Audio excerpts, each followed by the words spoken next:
Bonjour à tous, dans cette vidéo nous allons analyser en direct, nous allons découvrir ensemble l'état d'entartrage d'un cumulus de 200 litres de 15 ans d'âge sur une zone géographique relativement calcaire.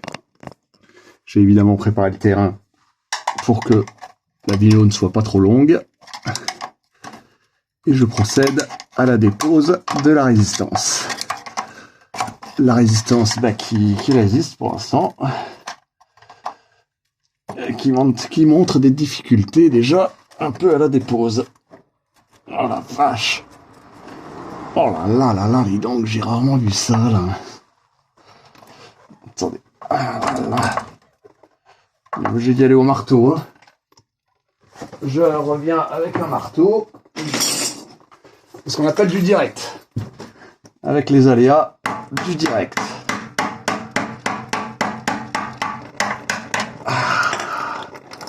Oh la vache! J'ai jamais vu ça là. Voilà. Donc déjà on a beaucoup de mal à retirer la résistance compte tenu de l'épaisseur du... J'aurais une question à poser à madame. Est-ce que vous avez un système de traitement anti-calcaire? Bon, pas de traitement anti-calcaire dans la maison, donc on est brut de décoffrage. Donc voilà ce qu'on retrouve dans un chauffe-eau. Oh la vache, j'arrive pas à retirer la résistance à cause de la... Ah voilà. Donc vous voyez, ça c'est la résistance, je vous la montre, avec une poisse que je n'invente pas, ici, et ensuite, oh là là, j'y vais avec les mains, c'est de la folie. On a du tartre, c'est assez rare de voir autant de tartre. Oh la vache, je vais arracher là. Je me donne un peu plus d'accès, ça c'est le joint, et ensuite, vous allez voir la quantité de tartre que je vais déposer, c'est assez impressionnant. Donc là, j'en ai des seaux complets là. Oh la vache! Donc évidemment, le tartre, c'est ce qui vient agresser la cuve, qui dépose, comme on voit, une sorte de bouillasse ici blanche, représentative du calcium et du magnésium qui se regroupent au contact de la chaleur et qui forment le tartre.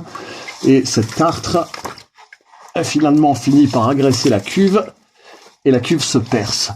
Et donc vous avez un moyen qui est très simple. Oh là là, j'en ai des kilos, mais c'est impressionnant. Oh la vache! Et donc, l'intérêt du dédartrage, c'est évidemment d'enlever le calcaire de la cuve. Et en enlevant le calcaire de la cuve, eh bien l'agression de ce calcaire sur l'émail de la cuve va disparaître. Donc c'est pour ça que ce détartrage, il faut pas le faire tous les ans, ça vous conviendrait trop cher. Il faut le faire une fois tous les 5 ans, c'est-à-dire à mi-durée de vie d'un chauffe-eau. On considère aujourd'hui, et c'est pas de l'obsolescence programmée, c'est parce que les épaisseurs de cuve diminue au fur et à mesure que les années passent, parce que les fabricants ont une vraie bataille commerciale sur la cuve. Et donc, à mi-durée de vie du chauffe-eau, c'est-à-dire à peu près à l'âge de 5 ans, je vous encourage à effectuer un détartrage de cuve, c'est-à-dire effectuer exactement le même geste que je suis en train de faire là.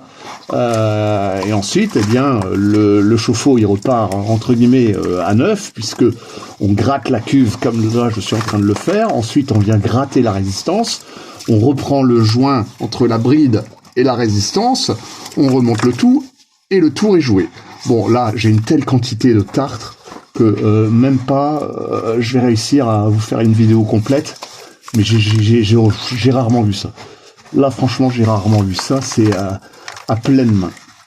À pleine main, c'est sans fin. Là, j'en ai encore des kilos. Là, je pense qu'un kilo de maçon, enfin un seau de maçon, j'en ai pas suffisamment encore. Non, je m'en fous encore et encore. Là. Oh la vache, et on sent les morceaux, vous voyez, un peu. C'est quand même assez impressionnant. Oh la vache. Et bien maintenant, ça vous permet aussi de comprendre pourquoi on vous dit de ne jamais boire l'eau chaude, puisque l'eau chaude que vous buvez a macéré dans cette bouillasse pas très propre. Écoutez, j'arrête là la vidéo, parce que je pense que j'en ai encore des kilos. Mais bon, ça vous suffit de comprendre qu'il y a quand même un intérêt technique d'effectuer ces détartrages de corps de chauffe.